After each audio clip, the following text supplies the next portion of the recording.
বাম জমানায় পশ্চিমবঙ্গ ছিল সেফ প্যাসেজ, আর তৃণমূল কংগ্রেস এটাকে সেফ হোম বানিয়ে দিয়ে গিয়েছিল। এখন আর বাবরের রাজত্ব নেই, ধরা পড়বে। এর আগেও আইএসআইএস এর জঙ্গি ধরা পড়েছে। 26/11 বিস্ফোরণের সঙ্গে কলকাতার নাম জড়িয়েছে, কারণ জঙ্গিরা সিম কার্ড সংগ্রহ করেছিল মৌলালির কাছের একটা দোকান থেকে। গুজরাটের প্রাক্তন মুখ্যমন্ত্রী এবং বর্তমানে ভারতের প্রধানমন্ত্রীকে খুন করবার চক্রান্ত করে দুজন জঙ্গি এই কলকাতা হয়েই দিল্লি ছিল, নিউ দিল্লি স্টেশনে তারা ধরা পড়ে।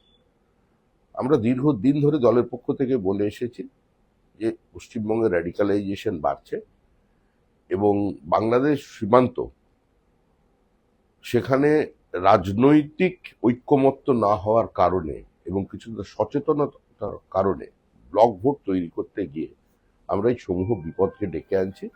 কার্যত এখন বারুদের স্তূপের উপরে পশ্চিমবঙ্গ, আর মুখ্যমন্ত্রী এই জেহাদি কার্যকলাপের বিরুদ্ধে কার্যত যুদ্ধ ঘোষণা করেছেন। তিনি পার্টির সিদ্ধান্ত অনুযায়ী, পার্টির কর্মসূচি মেনে এগুলোকে উপড়ে ফেলতে চাইছেন, সুতরাং টার্গেট তিনি হবেন, এটাই স্বাভাবিক।